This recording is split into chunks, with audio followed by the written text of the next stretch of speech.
So I bought myself a Panasonic 100 to 400 Leica lens, and apparently the Leica is actually made by Panasonic and it's certified by Leica. Seems to be some arguments about why it's called Leica. Do Leica really make it? So they seem to certify it as a nice lens, so made in partnership with Leica. And it's part of my conversion from full frame and APS-C to micro four thirds. So my biggest lens is my Canon 100 to 400.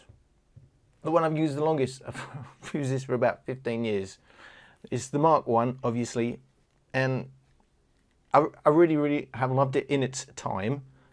But it's a bit big, it's a bit heavy, not as heavy as like the 500-600mm lenses, but you know, to handhold that, and I've got to say, everything I do is handheld. I'm not using tripods for what I shoot. And it's a little bit heavy, and also, you know, it's an L lens, it's all in white, and I have to say, I don't like standing out with a white lens. I do prefer black, but you know, it is a lens that I've really liked, but the image stabilization in this is first gen. So there's the Mark II now.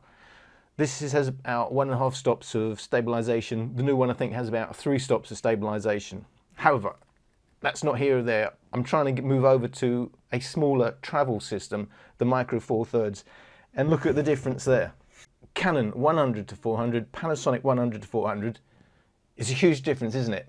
Well, actually, it's not as huge as I thought, because obviously you're seeing them fully extended with their lens hoods on. And I have to say, there's a big difference in the size of the lens hoods. Now, not everybody shoots with a lens hood, and not everybody shoots all the time with a lens hood, even if they do shoot with a lens hood.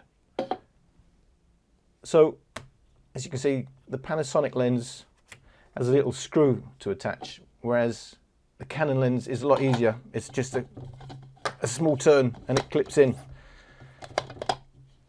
But you'll see what I'm getting at is, you see them with the hoods on and it makes a big impression because that's the size difference in hoods. So the actual lens itself, not quite as dramatic as I was kind of expecting. Now, in terms of weight, Panasonic is 30% lighter, just under 1 kilo, just over 1.5 kilos. Is that significant in your hand? Yes, that does make a big difference in weight. However, they are both 100 to 400 lenses. That's not a 35mm equivalent, because that would be 200 to 800. The big difference is that has to cover a smaller sensor. So it's smaller, but it's not necessarily shorter. So it's smaller as in narrower. But I'm just saying, the actual difference on camera, when they're fully extended without a hood, I was expecting a bigger difference. And there is the actual difference. And fully extended without a hood, the difference is 3 centimeters, just over an inch. So 30% lighter, a little bit shorter fully extended. However, it's black. It doesn't stand out like the white does. Not that I'm sure to anybody else that's a big deal. I just wanted to point out the difference in size. I mean, you hear this a lot. Oh God, it's tiny using a Panasonic 100 to 400 after using a full frame. I mean, some of them are talking about 506mm lenses, but when it comes to direct comparison with the equivalent 100 to 400, 100 to 400, the only real difference is obviously it has to cover a smaller sensor, so the filter size is smaller.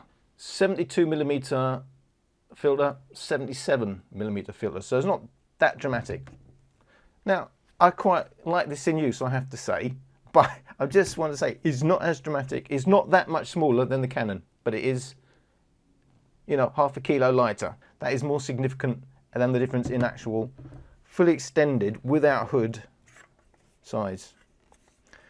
The other issues people are saying about the Panasonic 100 to 400, the camera mount is very stiff. Now, I did see a guy, I forget his name, something Smith photographer. Anyway, he has got a video where he says he found the camera mount very stiff, and he went to B&H, I think it was, or some shop. He took it back. They sent it to Panasonic. Panasonic sent it back, said, oh, that's perfect normal. And then a couple of weeks later said, no, it's not normal. And they swapped his lens over. Now, I don't know whether it's normal or not.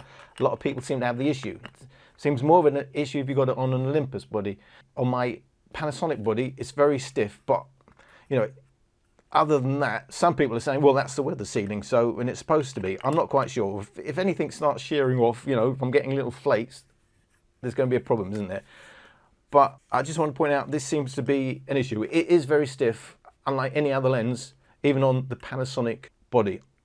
I'm not entirely sure if that's normal or not, but people do seem to say it's common, and it could be simply to do with the weather sealing on there.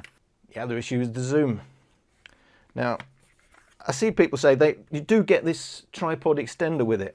Now, people are saying they quite like it, but I find it gets in the way, unless I'm actually going to use it on a tripod, it's getting in the way of my hand holding. I actually prefer to hold it like that. A lot of people complain they've got a stiff zoom mechanism. And I have to say, also, it does seem that this seems to be related to whether you've got this completely unlocked or not. It's a little bit clunky, this lock-unlock mechanism, and you can have it just not quite unlocked when you think it's unlocked, and that's going to leave it a bit stiffer. So you've got to make sure, give it a little extra tug to make sure it's completely unlocked. And then, yeah, it's pretty smooth. If I don't have it quite unlocked, not quite as smooth. So locked, you can still move it, but unlocked, it becomes that much smoother. Now, what I wanted to point out was, I still find it awkward. To completely zoom, it's more than a half turn. So with that tripod mount on it, I find that a bit awkward. The other thing is, having come from the Mark I Canon, where it's a pump pull, you can actually pump pull the Panasonic. That's not a bad way of doing it, actually, when in use. Otherwise, I like to hold, if I'm actually going to zoom, I'd hold it like that. And then I can get a reasonably smooth zoom. Just want to point out, it's usable, but there is some friction there, even when I make sure it's fully unlocked, that makes it slightly awkward. A bit more awkward than it needs to be. However, it's not terrible in any way. So the other feature on the Panasonic 100-400 is you get the side dial, so that you can easily rotate it when it's on the tripod. So that whole front portion will rotate. You lock it up, nothing moves, which means you actually rotate with all the controls on the side there. The other thing I should mention, if it's a direct comparison between the Canon 100-400 and the Panasonic 100-400, with the Canon you get a nice padded pouch, offers some protection if you've got it in a case or something. With the Panasonic, you get basically a dust bag. There is no real padding on that, offers no protection. So yes, it will keep it free of dust, but if I have that in a case, that's not going to do me. I'm going to have to sort something else out. Don't want to carry it in its box. If I sell the Canon, I won't have this, otherwise I would probably use the Canon. It's a little bit big, but it does offer some protection. The other feature, of course, is if you don't use the full-size hood, it's got an inbuilt hood, so you can just bring it up. It's only a small hood, but it's something. It's better than nothing. You can even use it as a little bit of protection for the lens. So that's quite nice. Of course, with the Panasonic, on a Panasonic body, you get to use the lens image stabilization with the in-body image station. Now it looks like you get about 2 stops on the lens, about 3 stops on the body. That means with dual IS, when it uses both in combination, and that's dual IS2, I did have a Mark I as well. So I'm using the G85, that's dual IS2, about 5 stops of stabilization. Obviously you can't do that with a Canon lens, whether you get the Mark I or Mark II, it's going to be, 1.5 to 3 stops. Still going to get an advantage to the Panasonic. Now obviously, to use the Canon on your Micro Four Thirds body, whichever one you happen to use, you're going to need to use an adapter to step down from the Canon mount to the Micro Four Thirds mount. Now, most people talk about the speed booster, which is this one. That means, now this, you can get the XL, you can get the Ultra, difference being 0.64 and 0.7 in the crop factor. And the difference between those two is, on the Ultra, The Ultra is a little bit narrower in terms of how much light it's trying to gather from the lens. Obviously it's got its own glass in there, and it's trying to use all of the glass and narrow it down to the size of the Micro Four Thirds sensor.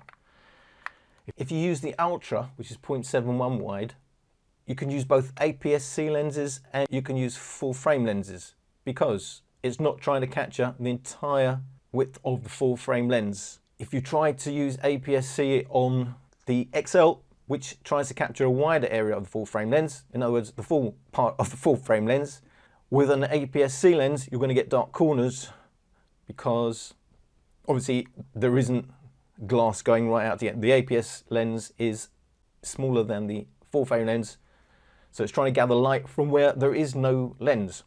So I bought the Ultra so I could use both APS-C and full frame lenses. Point being, there is the two types you can get. I covered both bases by getting the Ultra. However, it's got that crop factor of 0.7. Obviously, you've got a 2 times crop factor when it comes to Micro Four Thirds, times 0.7 for the crop factor because it's now wider. But the idea is, it's wider, you're getting a stop faster. So wide open 5.6 on the Canon becomes f4. So that's one way of using Metabones. Obviously there's other adapters. They're not as clever as the Metabones. So the Metabones has full autofocusing, all the active, all the information is coming electronically from the lens to the body. Whereas they also do the smart adapter. Now you'll notice with the smart adapter, you can put your finger straight through it. There's no glass. It's a straight adapter. And that means it's 1-to-1. So when it comes to the 100 to 400 lenses, I assume we're all wanting to use it at the 400mm end. We want full telephoto. We don't really want it to go wider. So I got the smart adapter for the 100 to 400. So I didn't lose any focal length. And there's no vignetting. There's no glass. It's just capturing the size of the Micro Four Thirds sensor. So those are the two types. So most people talk about the speed boost and don't really give a mention to the smart adapter. And quite honestly, if you don't want to lose reach and you don't need the extra stop of light, that's the one to go for. I did find it slightly faster in use. It depends on the situation, but overall, I found it a little easier to use. I'm going to show you my comparisons and little tests that I've done for my own benefit. I'm not saying they're ultra professional in any way, but I think it does tell a story. Now these are about, all my comparisons are really for static objects. I'm going to say straight off the bat, if you're doing sports, birds in flight, because of the slower autofocus when using Metabones, not by much, but just by enough, and just enough losses to make it that much more awkward, I think it's a straight win for the Panasonic lens if you're doing sports and bird in flight. So all of my tests really are to get an idea for myself, as I said, because I didn't really see any straight comparisons out there. So my conundrum was, well, I'm going Micro Four Thirds. Do I really want to give up my Canon 100-400? Shall I soldier on with that? I mean, I've already got it. I don't have to pay out any more money. Or is a Panasonic going to give me a significant upgrade? Is it going to be sharper? Is it going to be faster in use? These are the questions that I really want to know. I mean, what was the quality? Given that this is an old lens now, Panasonic, a brand new lens, I was hoping it was going to be the difference in technology, the difference in it's a more modern lens is going to be obvious.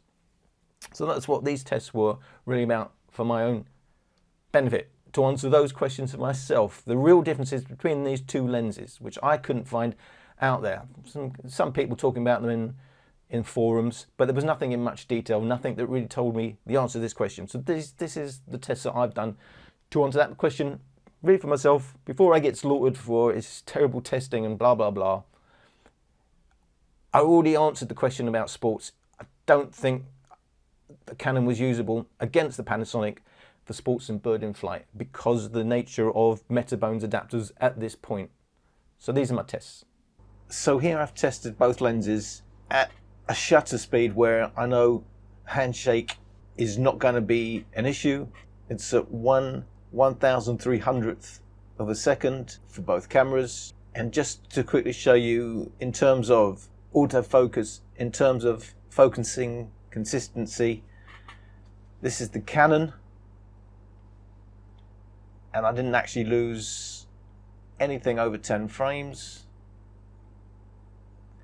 Now I've got the Panasonic 100-400, and I've completely lost it there.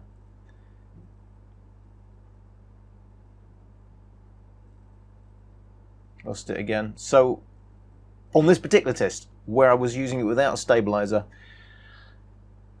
the Canon actually performed slightly better. However, overall, having done hundreds of images with both cameras, there isn't much in it. They will both miss sometimes. The Canon certainly isn't any worse than the Panasonic.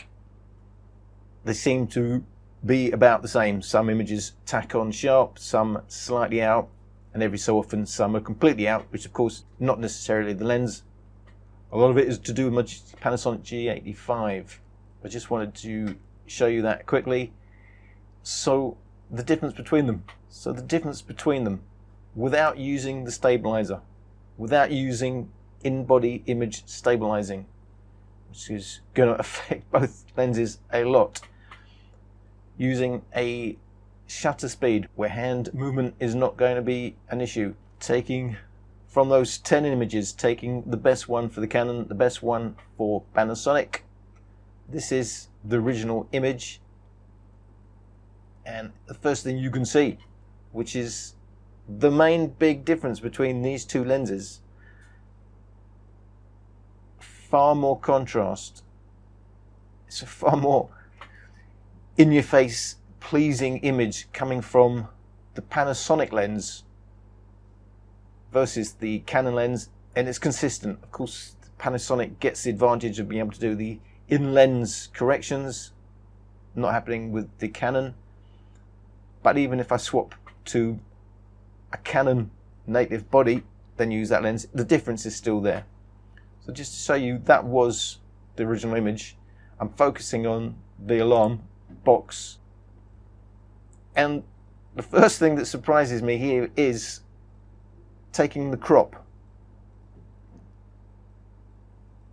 They are the same size. Now, it's well known the Canon isn't actually 400mm, it's about 385mm. I was expecting the Panasonic to have a little bit more telephoto to actually be 400mm, according to this little tester. A crop comes out the same size, so suggesting they are both about 385mm. I was hoping the Panasonic would be a bit more than that, just to give a little bit of telephoto advantage, but they're not. So, blowing these up, being a pixel peeper. Yes, I know you won't do this when you print them out, but just to show you the difference. Although it's subtle, it's obvious. Consistently, that's the Panasonic, that's the Canon. It's coming out more saturated, it's coming out with more contrast, but it also picks up a shade more detail. If you look down here at the blue light at the bottom, you can see how the Canon falls away. Don't forget, the Canon is actually a slightly lower ISO, so I know it's only 2500 versus 2000 because I wanted to keep the shutter speed the same. In theory, the Panasonic 100-400 has a little bit more noise, but the Canon lens is falling away a little bit more. It's not a lot, but it's obvious. It is the difference between the lenses. If you look up here at some of the, at the top of the box where you've got some like white smeared paint, you can make out a little bit more detail on the Panasonic. You come down to this brown mess down there. Again, Panasonic, Canon. Just the Canon coming apart a tiny bit more. So it does seem that Panasonic resolves a tiny bit more detail than the Canon. So I repeated the exact same test, but this time I left stabilization on for both. Yes, basically got getting 5 stops with the dual IS when using the Panasonic lens. I'm getting 1.5 or so stops on the Canon lens. However, it's still taken at 1/1300th of a second. So I'm just making sure I've taken handshake out of the equation, because these are all handheld. That's how I shoot. So I didn't want to do anything on a tripod. These were for my benefit to tell me in real use what the differences are. And again, so the same test as before, just quickly go through 10 shots, the focusing. This is the Canon.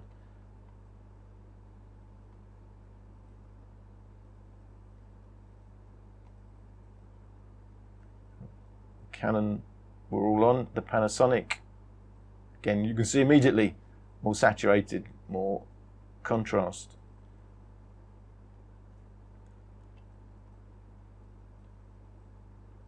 This time they both nailed it pretty much each time. So there's not a lot in it, except that the Canon is slightly slower to focus because of the Metabones adapter. Taking two best images from each run. This is the Canon, this is the Panasonic, but you can tell that immediately. Just to remind you, these are straight raw images. These are untouched. I just converted it to TIFF and SAW. And then the crops, the Panasonic, the Canon. Again, identical settings, same shutter speed, same f-stop, same ISO. There is a definite advantage to the Panasonic.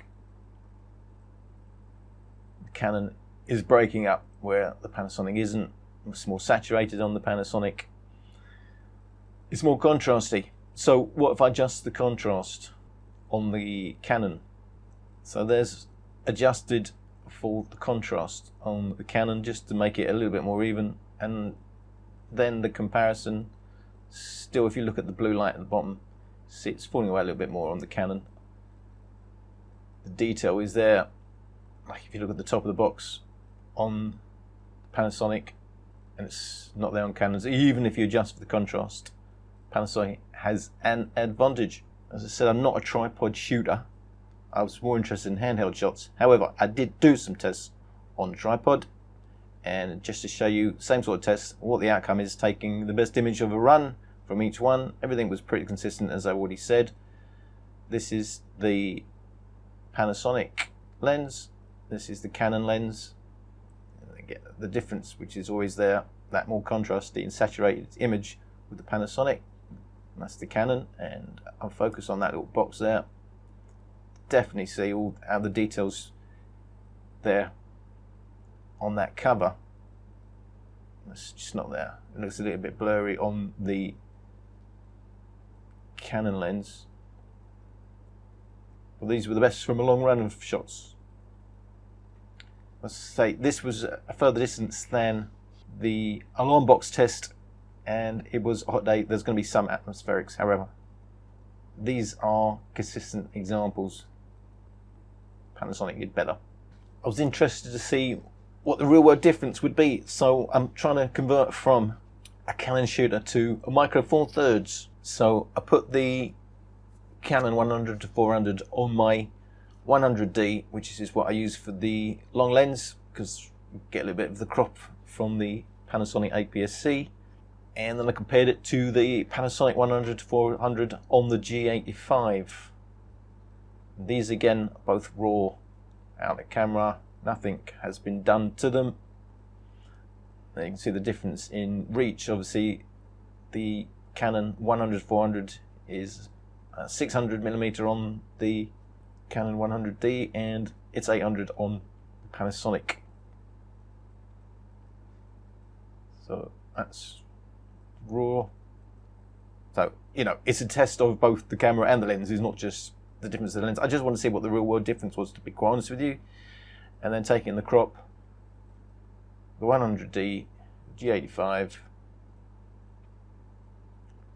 Now, the Panasonic was 1600 ISO, and it was 800 ISO on the Canon. The Canon does seem to shoot darker overall than the Panasonic. So just to bear in mind the extra noise in that Panasonic image. So Panasonic, Canon, again. It's certainly no worse shooting with my micro four thirds, even at a higher ISO. And we've got to say, it's actually a little bit sharper, a little bit better. So yeah, I know you can get newer sensors now on the Canons, which will even it up and probably take advantage. However, for me, as long as I'm no worse off than I was before, and everything's a little bit smaller on the micro four thirds system, I'm happy enough about that. I was interested to see for low light shooting, where I would normally use my 6D. Am I losing out? Obviously the 6D has about a 2.5 stop advantage on paper against the G85. I was interested to see how much of a difference it really was in the real world for something that wasn't moving when I can use dual IS versus the lens image stabilization, which I'm only getting on the Canon. So this is the 100-400 at ISO 10,000, and I've taken the best image from a run of images where I found it most consistent, again handheld, so I can get images that are in focus well below this, down to about 1/5 of a second. However, I can't do that consistently, so at a consistent shutter speed where I would use it in the real world handheld on either camera and then comparing, turned out to be 1/13 of a second with using dual IS on the Panasonic. And this is at ISO 10,000, and this is the 6D at 1/25 of a second. So I was quite surprised there was only one stop in it at the end of the day. However, the fact that there's that many more pixels on the image for the Panasonic, and at the end of the day it is sharper. There is still more blur there on the Canon. So yeah, there probably is another stop advantage. So that probably gives you 2 stops advantage in the real world, which is enough for me to overcome the noise disadvantage. So yeah, I was quite happy that even against using my 6D, as long as I'm not taking pictures of something that's moving in low light, the fact that I can go that much lower handheld. See, it doesn't matter if you're on a tripod, but this is all for me what I can do handheld with both those lenses. So the fact that Panasonic lens gives you dual IS on a Panasonic body in the real world, it makes quite a difference, even with one of the clean camera lenses. And this original 6D, it's a bit of a classic with low light. As you can see, that's at 20,000. The ISO is at 10,000 on the Panasonic. And it's a more usable image, so pretty pleased about that. Just to show you in the real world, hand holding, how low you can go with this lens when you take advantage of dual IS. So this is a long run of picked images, seeing at what point it actually becomes consistently usable, starting at 1/5 of a second. So that's not really, you get the occasional usable, but it's not consistently usable.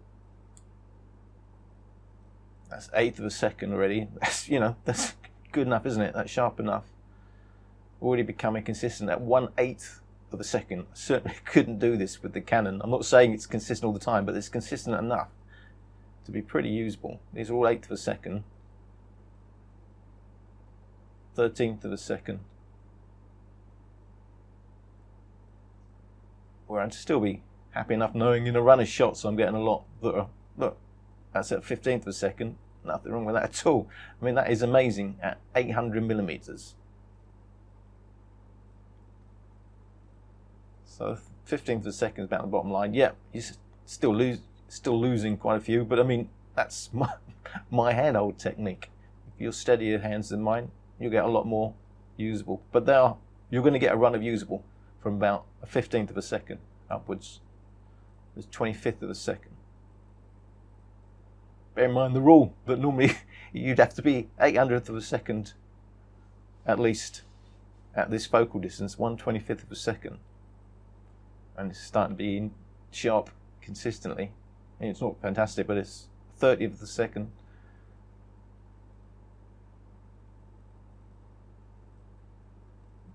Some misses, you know, and some of this is the focusing system on the G85, which is a little bit dodgy in my opinion.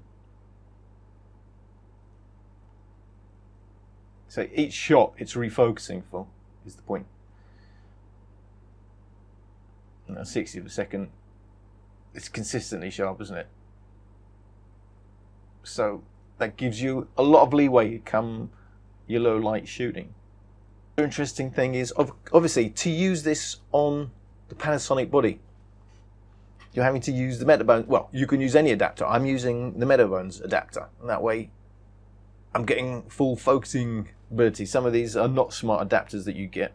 You've got a manual focus. Obviously, this Metabones is pretty much where it is when you want a decent or the best of the line adapter for your lens to body. So this time, obviously I've been using the Metabones smart adapter, so I'm getting no loss of focal length. Now, of course, you can use the Metabones speed boosters, which are going to give you a loss of some of the tele, but going to give you a stop extra. So that's a stop extra light to play with. But they also have the advantage on paper of making the lens a little bit sharper. So the question is, if you test the lens against lens, Canon against the Panasonic, but give it the advantage of a Metabones speed booster, so lose a bit of focal length, but possibly still get the advantage because you can use lower ISO because you're getting a faster lens. If of course you are shooting wide open, does that make up for the advantage that the Panasonic has in loss of focal range? So original images, that's the Panasonic 100-400. That's the Canon with the smart adapter, so no loss of focal length. This is the Canon lens with the Metabones ultra speed booster, so it's 0.71 times the normal focal length, is because you've now got a wider image. Must say, I made a slight mistake. The 100-400 for the Canon was at 390 and not the 400, so it was slightly not quite at full range. However, it was a small enough difference to be forgettable. So again, Panasonic smart adapter, Metabones speed booster. So what does that mean in the crop? So I'm assuming you've got 100-400 because you're going to use it at the 400 end.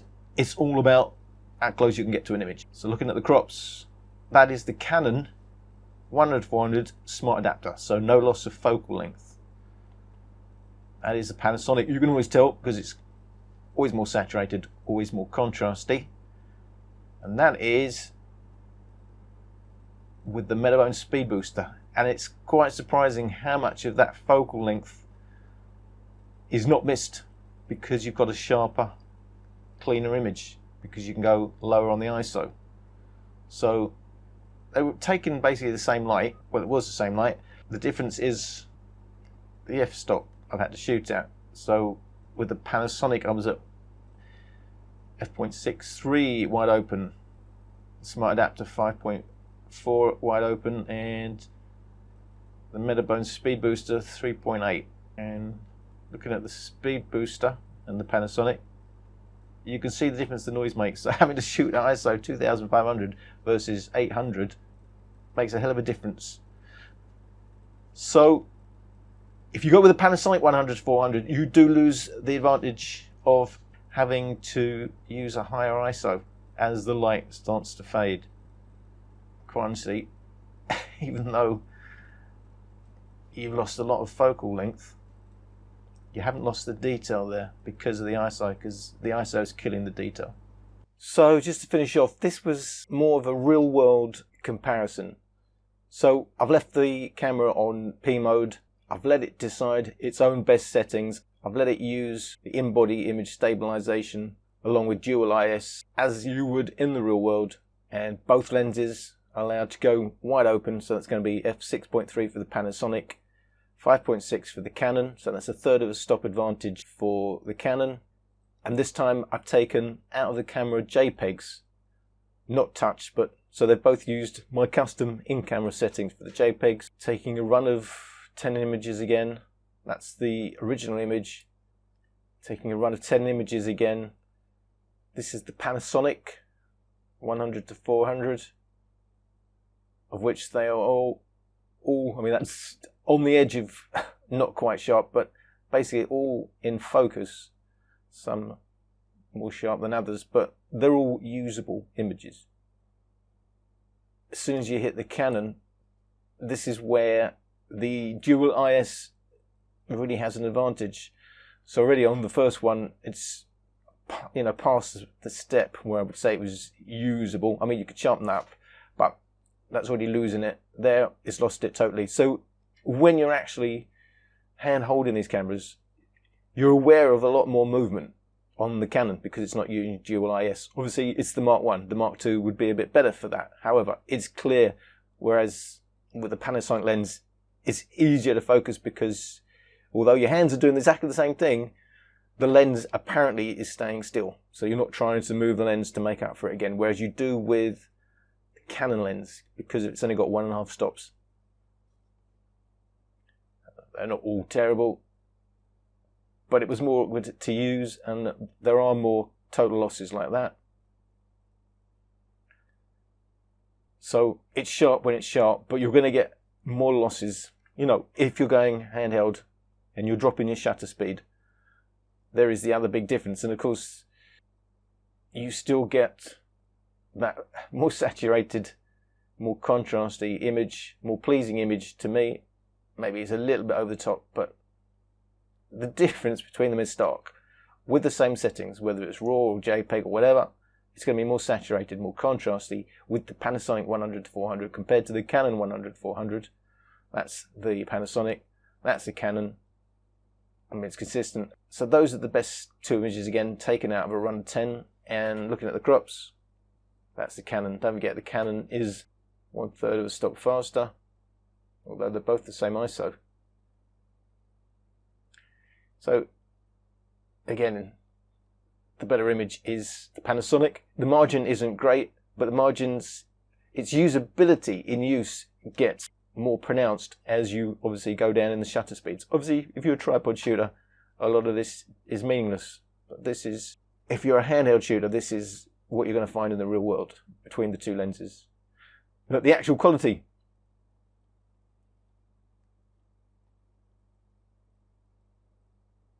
difference is small, but it's definite advantage to the Panasonic, and it's going to become more and more pronounced as you go down in shutter speeds and dual IS.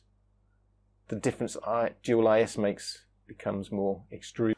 So the takeaway for me is, at the end of the day, with a direct comparison to the Mark 1, I can only guess that the Mark 2 is going to have a little bit better advantages when it comes to stabilization, but it's still only going to be at 3 stops compared to the 5 stops with the dual IS. It's not going to be much sharper in the center.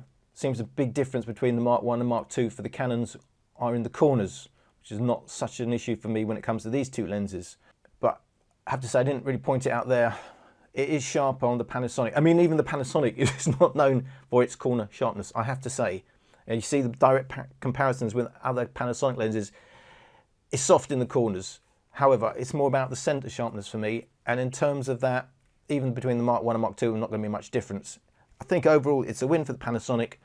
I do like the look of it straight out the camera. It is more contrasty, it is more saturated.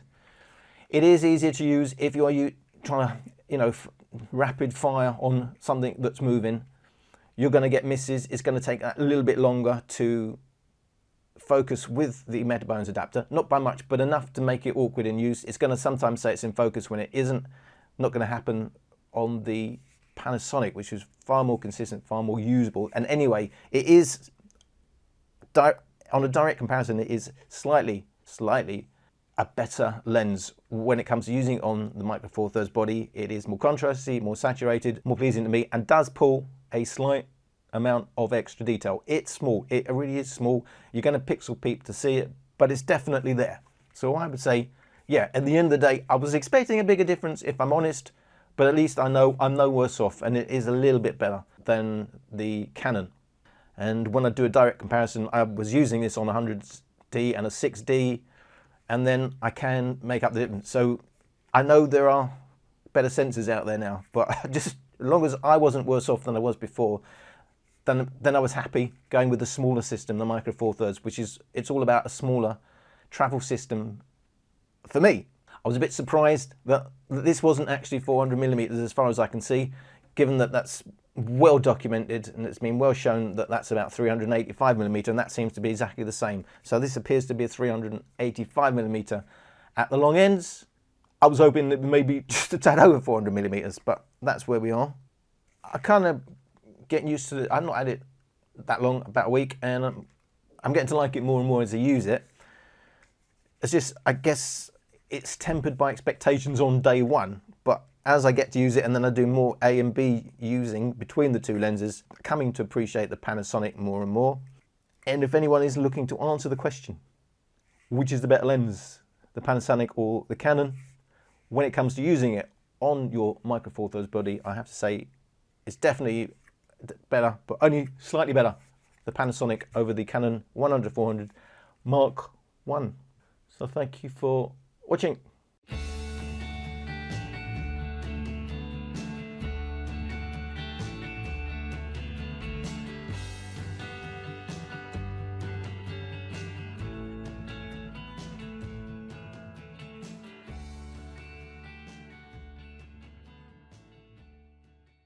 UK